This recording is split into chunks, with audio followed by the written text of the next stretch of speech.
amigas, amigos de Salvador Alvarado, de Guamúchil. Me da mucho gusto estar aquí con ustedes de nuevo, no solo con los habitantes de este municipio de Salvador Alvarado, sino también con miembros de comunidades, de pueblos, de municipios de esta región del estado de Sinaloa. Me da gusto, la verdad, estar aquí. Que les digo, pues que vamos a seguir apoyando a Sinaloa. Aquí aplica bien lo que decimos, que amor con amor se paga, porque la gente de Sinaloa se ha portado muy bien y tienen un buen gobernador, Rubén Rocha.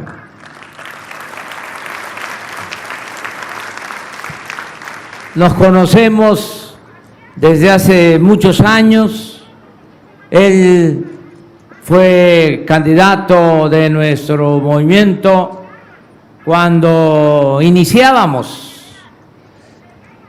que era bastante difícil, pero poco a poco la gente en Sinaloa y en todo el país fue tomando conciencia de que era necesario un cambio verdadero, una transformación. Nuestro pueblo es sabio, sabe cuándo hay que actuar para remediar los males. Así fue cuando se decidió que México debía ser un país independiente. Por eso, encabezados por dos curas buenos, rebeldes, Hidalgo y Morelos, se llevó a cabo esa transformación. Y luego también, cuando gobernaba el mejor presidente de México, Benito Juárez, se llevó a cabo otra transformación, el movimiento de reforma, entre otras cosas, para separar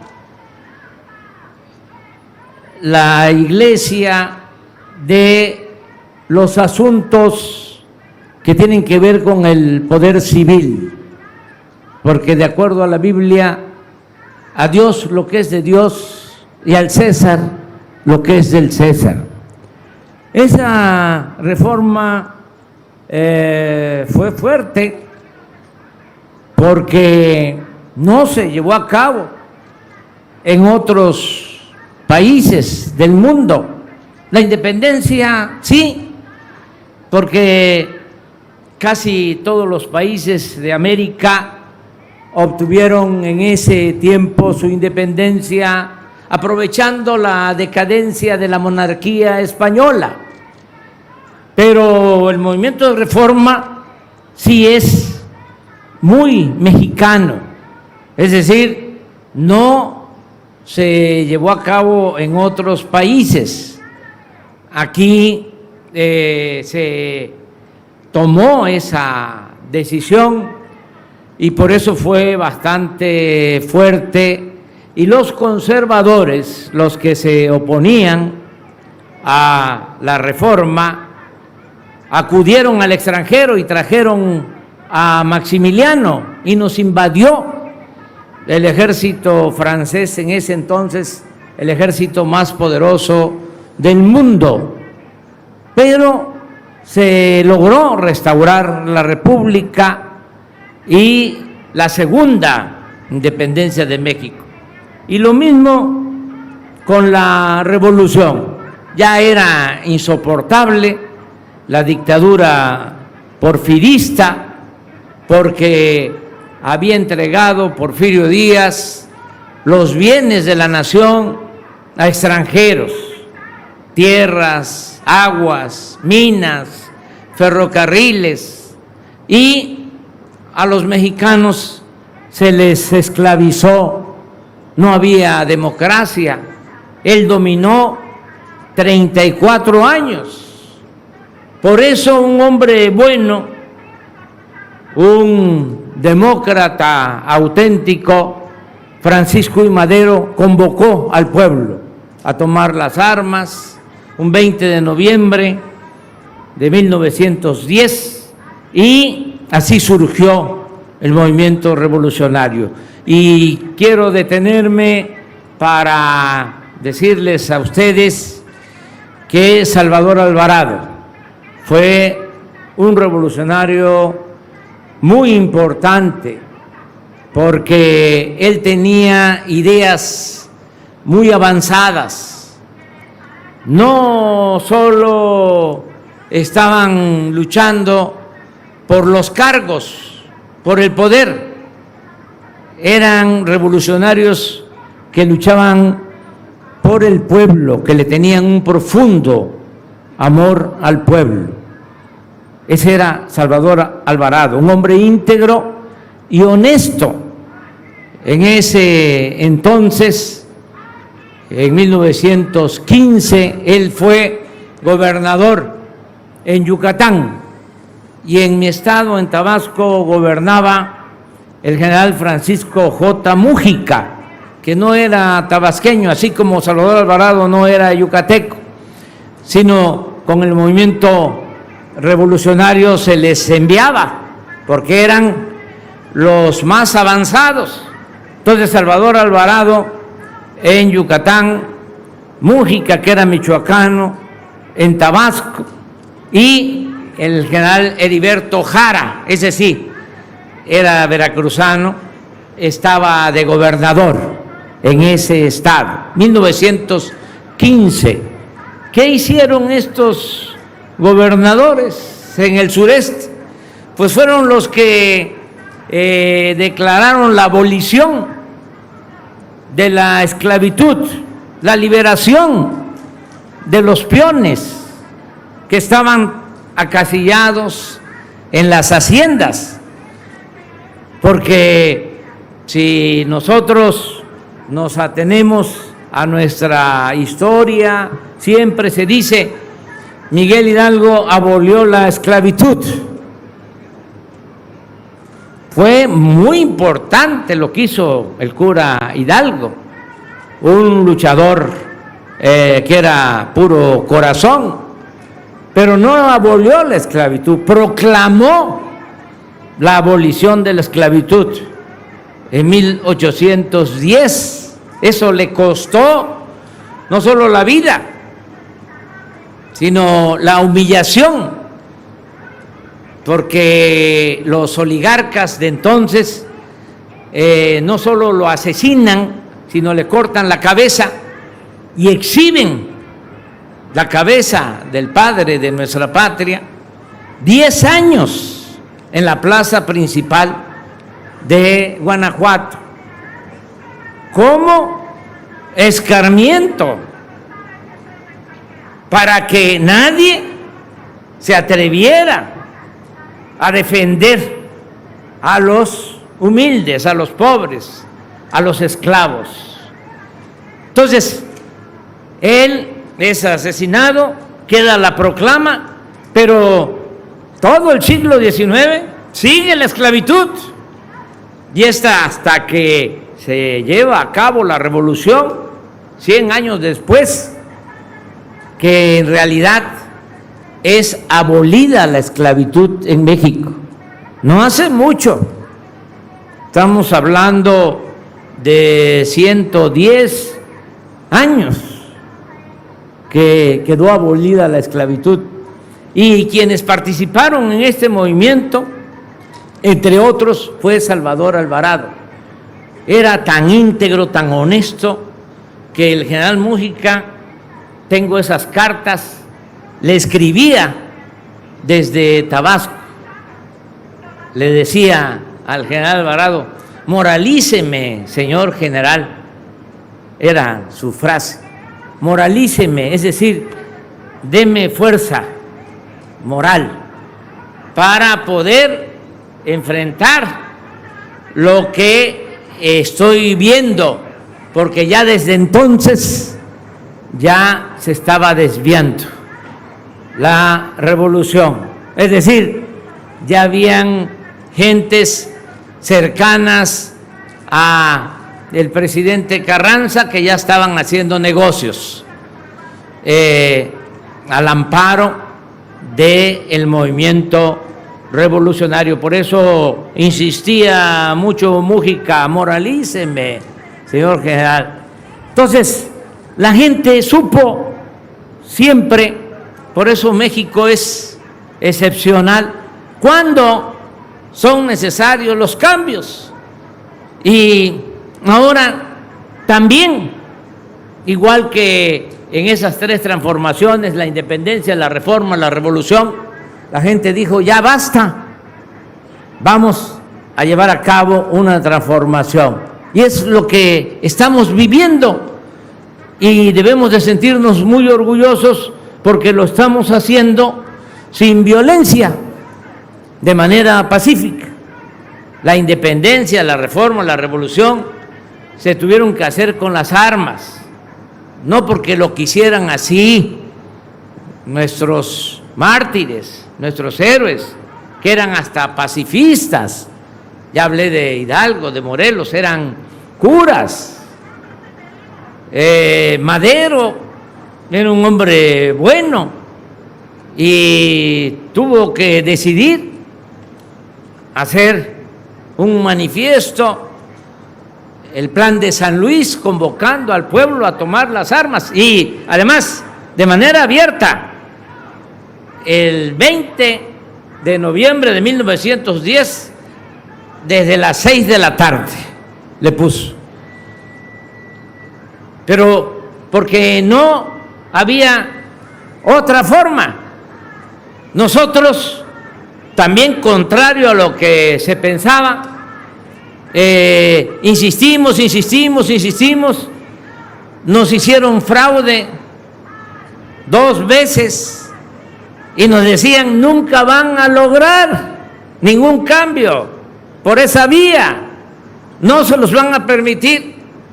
Y nosotros perseveramos, y aunque las cartas estaban marcadas y los dados estaban cargados, llegó el momento que con el apoyo del pueblo se pudo lograr el cambio.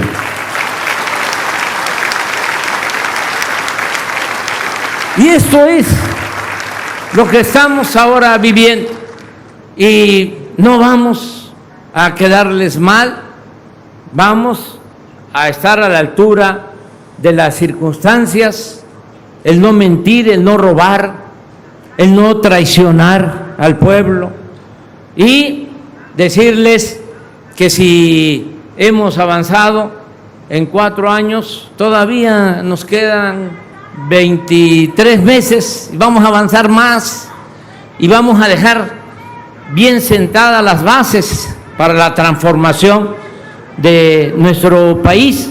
Ya hemos avanzado mucho, sobre todo combatiendo la corrupción, que era el principal problema del país.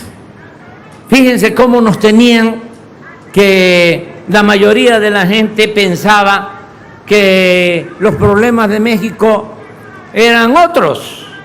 Si se hacía una encuesta y se le preguntaba a la gente: ¿cuál crees que sea el principal problema de México?, siempre la gente decía: la inseguridad, la violencia, la falta de educación, la falta de trabajo. Pues sí, todo eso significan problemas graves, grandes, pero el problema mayor era la corrupción. Eso no era una pandemia, era una peste. Eso es lo que más hacía daño a México, a nuestro pueblo. Tan es así que lo único que hemos hecho con más determinación es no permitir la corrupción de arriba hacia abajo, y ya nada más con eso, y con un añadido, la austeridad, es decir, no gobernar con lujos, porque no puede haber un gobierno rico con pueblo pobre. Entonces, esa es la fórmula. ¿Por qué había tanta corrupción? Porque pues no se pensaba en el pueblo. Nada más el gobierno representaba a los de arriba. Los potentados no pagaban impuestos. Las grandes corporaciones, piensen en un banco famoso, en una empresa famosa, pues no pagaban, les devolvían los impuestos. Y estoy hablando de devoluciones de 10, 15, hasta 20,000 millones de pesos al año. Nada más. Dijimos, se acabó la condonación de impuestos y ya está en el artículo 28 de la Constitución que está prohibido condonar o regresar impuestos a los altos empresarios o banqueros. Y ahora todo ese dinero ya entra a la hacienda pública. ¿Cuánto, por ejemplo, se robaban nada más con el famoso huachicol? Pues muchísimo dinero. Se robaban 80,000 barriles diarios de gasolina. Ahora ya le hemos bajado. Se roban 5,000 todavía. Pero de 80,000 a 5,000. ¿Cuánto nos hemos ahorrado? Y así hacían una obra que podía costar, como el aeropuerto de la Ciudad de México, 75,000 millones, pero ellos tenían estimada esa obra en 300,000 millones de pesos. El tren Toluca, la Ciudad de México, lo estimaron en 30,000 millones y va a costar 90,000. Entonces, todo eso ya se acabó, que se vayan a robar más lejos, sobre todo las empresas extranjeras que nos veían como tierra de conquista. Todo esto nos ha ayudado mucho para tener recaudación.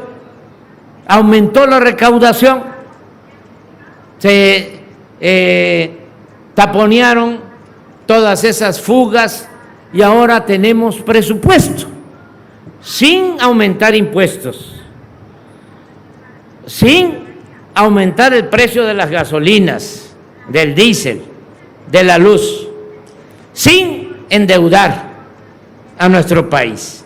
Tenemos presupuesto suficiente. ¿Saben?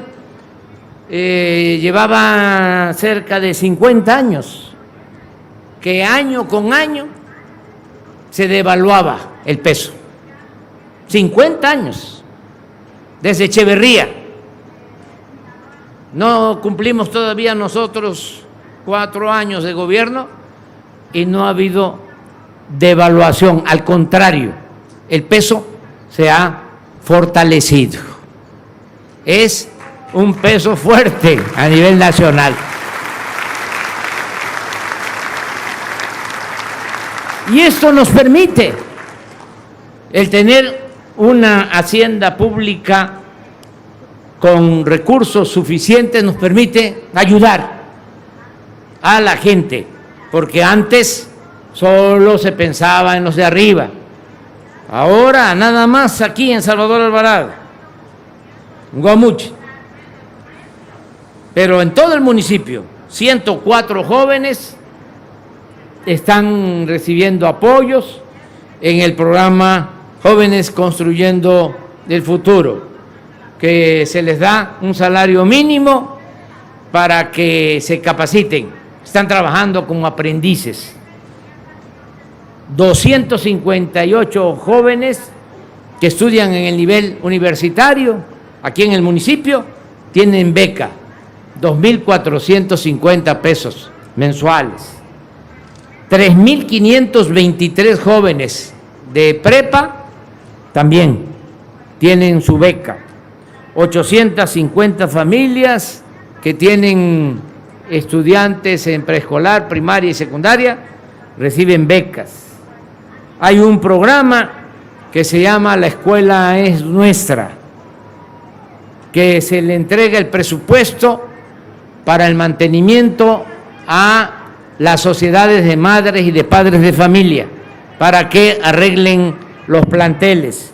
En todo Salvador Alvarado son 116 escuelas, ya se ha entregado presupuesto a 58 de las 116 escuelas y vamos a entregar a todas las escuelas del municipio su presupuesto.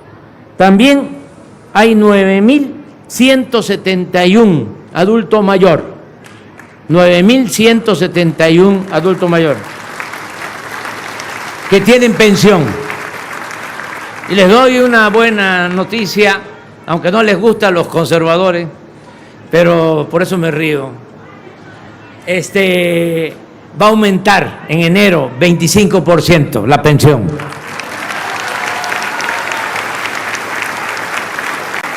Y me río porque ahora se está discutiendo el presupuesto en el Congreso. ¿Y saben cuánto va a incrementarse el presupuesto? 100.000 millones de pesos para los adultos mayores, ancianos respetables. ¿Qué pasaba antes? Pues se robaban el dinero. Ahora, desde luego, que los expresidentes, sobre todo Fox, que es el que más se queja, ya no tiene pensión. ¿Saben cuánto les daban a los expresidentes? 5 millones de pesos mensuales. Ya se acabó eso. Entonces, ¿verdad que vale la pena aguantar? Aunque estén corajudos, todos los reclamos, porque la verdad ya cambió esto. Lo mismo en el caso de niñas, niños, personas con discapacidad. Aquí en Salvador Alvarado son 518 y ya hicimos con Rubén Rocha un acuerdo porque va a ser para todos los discapacitados. Todos van a recibir su pensión.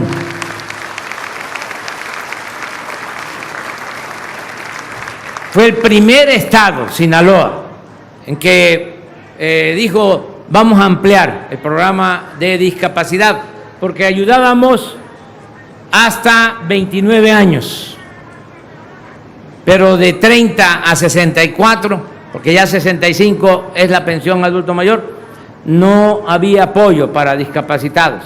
Entonces le dijimos a Rubén: pon tú el 50%, nosotros aportamos el otro 50%, y ya para que sea universal, todo Sinaloa con apoyo a discapacitados. Hay 252 familias, sobre todo madres solteras, que también están recibiendo apoyo con becas para sus hijos. Aquí también se está apoyando a 935 productores, lo que era el Procampo, ahora es Producción para el Bienestar. Aquí también, esto es muy importante, muy importante,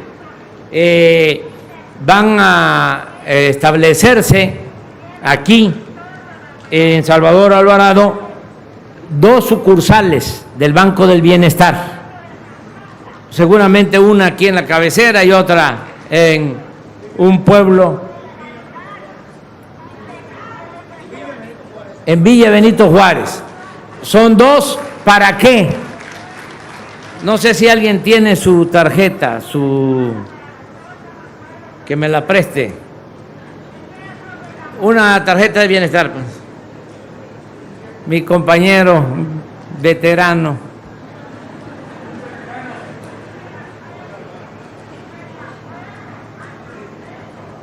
Esta es la que va a rifar.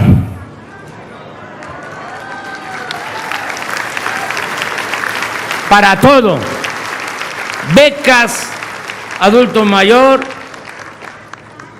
apoyo a campesinos, apoyo a pescadores, todos con su tarjeta. Y para eso es que se están creando las sucursales del Banco del Bienestar. Por eso van a haber 2 aquí y 2.700 en todo el país. Ya van a estar funcionando todas a más tardar a mediados del año próximo. Entonces, todos van a tener tarjeta. Ya no se va a entregar nada, o mejor dicho, no se ha entregado nada. Por eso también algunos están enojados a intermediarios. Nada de que yo soy del movimiento campesino Emiliano Zapata o soy del movimiento de pescadores Salvador Alvarado y dame a mí el apoyo y yo voy a entregarle el apoyo a la gente. No, primo hermano, así ya no, porque así no llega. O llega con moche, con piquete de ojo. Queremos que sea completo y no va a cobrarse comisión en el Banco del Bienestar. Va a llegar completo lo que corresponda al adulto mayor. Vamos a seguir apoyando en todo. Miren, en general, aquí en Salvador Alvarado, en todo el municipio son 23.218 familias y ya están recibiendo apoyo 15.752. Y vamos a seguir hasta llegar al 100%. Que todas las familias, cuando menos, reciban un apoyo del presupuesto, porque el presupuesto es dinero del pueblo. Antes se pensaba, el presupuesto es dinero del gobierno. No, el presupuesto es dinero del pueblo. Y nos está alcanzando porque ya no se destina arriba. Tenían una maña, decían los tecnócratas corruptos, hay que apoyar a los de arriba, porque si llueve fuerte arriba, gotea abajo. Como si la riqueza fuese contagiosa o permeable. O decían, mira, llena el vaso y va a derramar. No, se llenaba el vaso y ponían otro vaso y no derramaba. Ahora es de abajo para arriba. Por el bien de todos, primero los pobres. Por eso también hacemos el compromiso de que va a mejorar todo el sistema de salud. Nos habíamos atrasado, teníamos pensado iniciar desde el principio del gobierno. Me tocó al inicio, en 2019, recorrer 80 hospitales del IMSS Bienestar. Estuve aquí en el Fuerte, porque ahí hay un hospital del IMSS Bienestar, pero se nos dejó venir, desgraciadamente, la pandemia y tuvimos que actuar en emergencia, levantar el sistema de salud, conseguir equipos, preparar personal médico, conseguir 250 millones de dosis de vacuna para salvar vidas, y eso nos llevó pues 2 años. Ahora afortunadamente ya está bajando la pandemia y ya decidimos que vamos a levantar el sistema de salud pública. Va a ser de los mejores del mundo, aunque lo duden los conservadores, porque es un compromiso. Y ya se habló aquí, es basificar para que tengan tranquilidad los trabajadores que están contratados de manera eventual. Todos van a quedar basificados. Lo segundo, se van a mejorar las instalaciones de centros de salud, unidades médicas y hospitales. Se van a equipar con todo lo que se requiera. Aquí se habló de 3 cosas.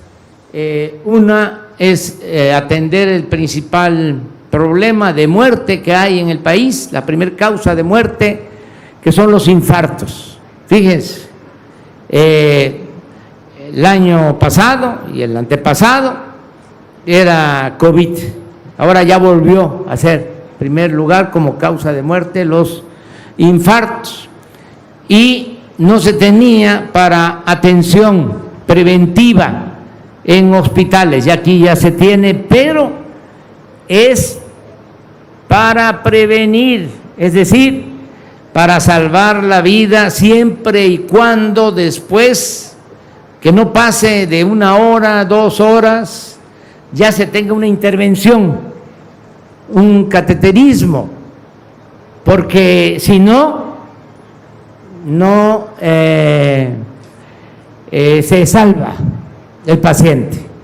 Entonces, vamos a tener estos equipos aquí y vamos a procurar que se tengan en Mazatlán, en Culiacán, en Mochis, los equipos y los médicos, cardiólogos, especialistas, porque es intervencionismo para salvar la vida y enfrentar el problema grave de los infartos.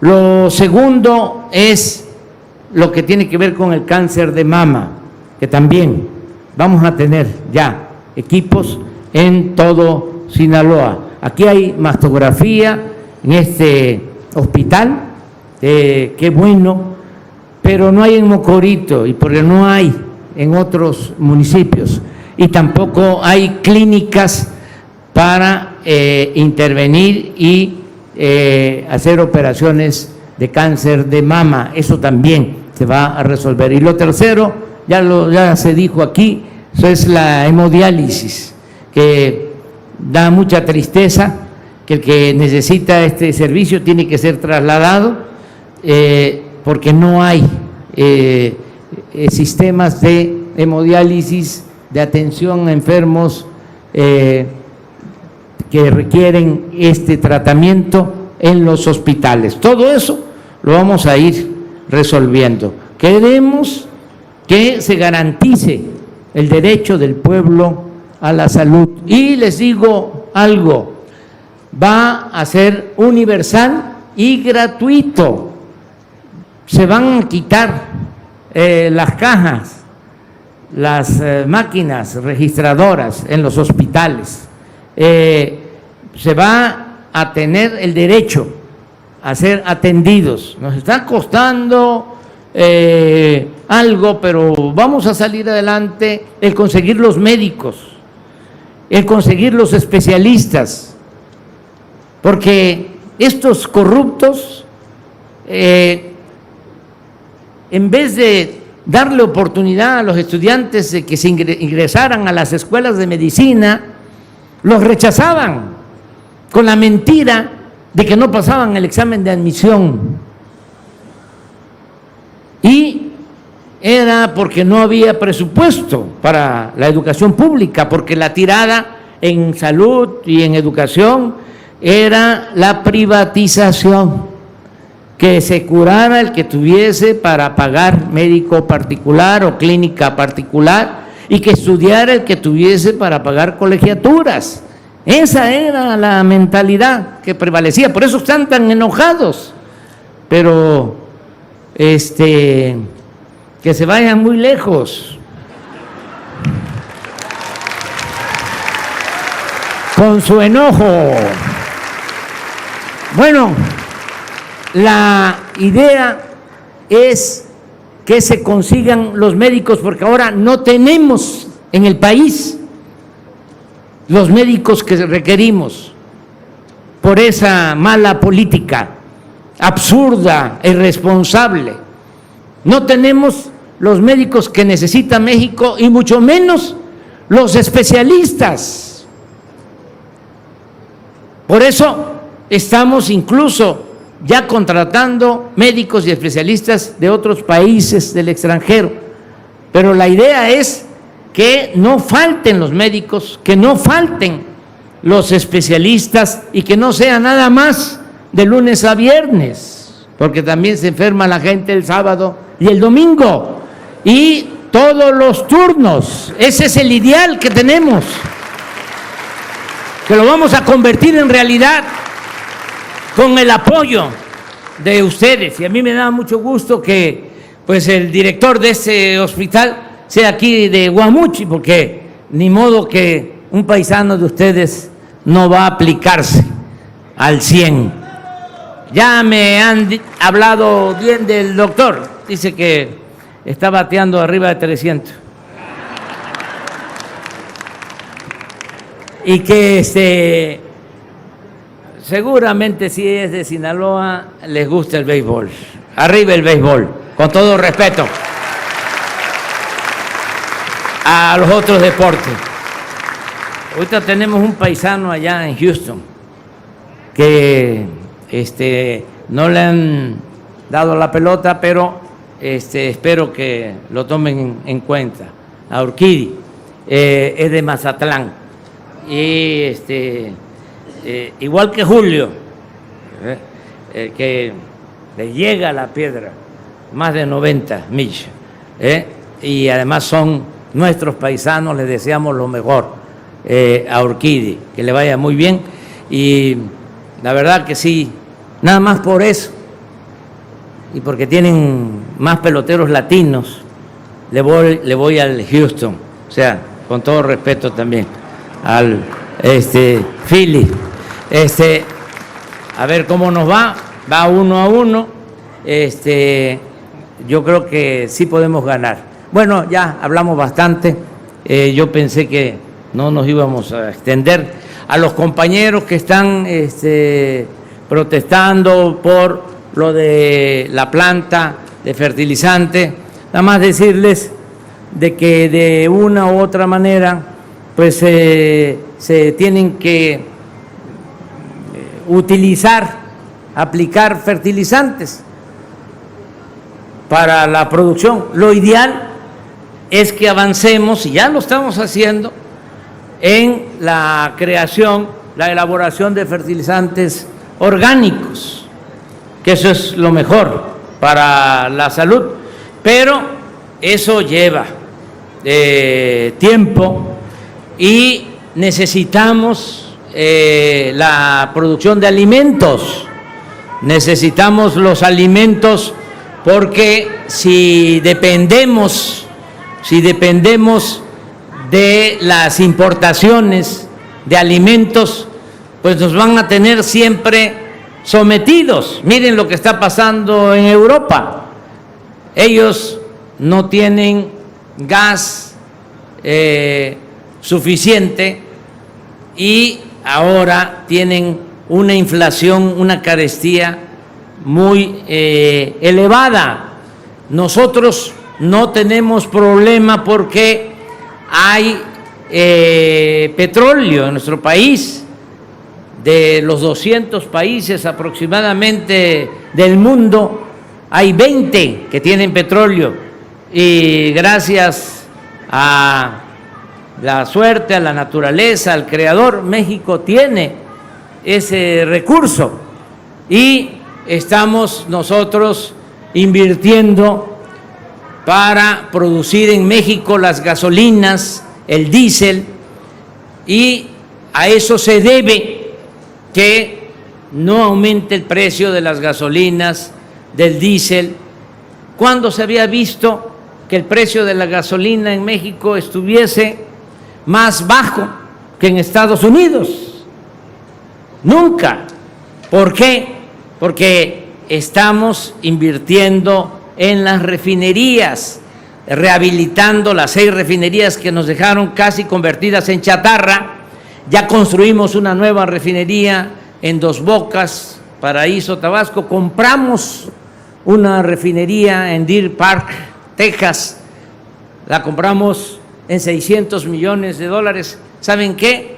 La pagamos, se pagó en un año. Es decir, ahora tenemos ya más combustible, tenemos gasolinas, tenemos diésel, y por eso no va a aumentar el precio de las gasolinas, ni del diésel, ni de la luz. Es un compromiso que vamos a cumplir siempre. Entonces, lo mismo en el caso de los alimentos. Son 2 cosas que son fundamentales: la autosuficiencia energética y la autosuficiencia alimentaria. Desgraciadamente, en la autosuficiencia alimentaria nos falta mucho todavía, y nos falta ser autosuficientes, entre otras cosas, porque no tenemos fertilizantes, no tenemos abonos para la tierra. Éramos autosuficientes en fertilizantes, pero con la política neoliberal se desmanteló toda la planta petroquímica de nuestro país y se vendió Fertimex, y ahora resulta que tenemos que comprar los fertilizantes en el extranjero. Entonces, decirle a los compañeros, vamos a seguir dialogando, pero además, otra cosa, para información general, que no se piense que es un acto arbitrario. Se llevó a cabo una consulta para lo de la planta, no fue una imposición, y la mayoría de la gente dijo sí, nos conviene que haya fertilizantes en Sinaloa para mejorar la producción de alimentos. Entonces, no es una imposición, pero además, saben ustedes que esa planta que yo quiero que se eche a andar, que empiece a construirse, ya ni siquiera la voy yo a inaugurar, pero no estoy pensando en mi gobierno, estoy pensando hacia adelante, de que no nos falten los alimentos, porque tenemos que ser autosuficientes en alimentos y en energéticos. Y también, como aquí lo mencionó Rubén Rocha, pedirle a los productores de Sinaloa, porque ahora nos hace falta que siembren maíz, porque necesitamos maíz blanco,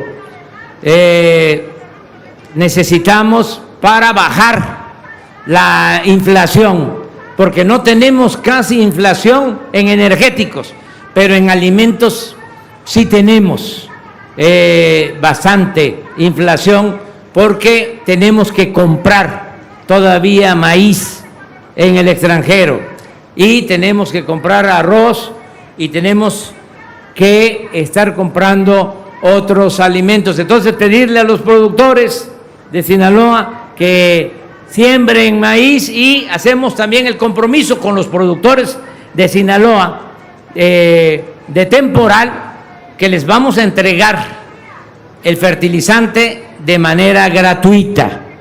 Desde este año va a empezar la entrega de fertilizantes de manera gratuita. Y me dio mucho gusto estar aquí. Ya me pasaron una tarjeta, dice hora máxima de salida 13:45. Son las 13:40. Ya me voy, si no me va a dejar el avión. Vamos a Culiacán a tomar el avión, porque también eso, ya no hay avión presidencial, ya eso se acabó. Imagínense, si uso avión y uso helicóptero, ¿cuándo me voy a dar cuenta de cómo están las carreteras? nunca. Un abrazo a todas y a todos ustedes. Muchas gracias.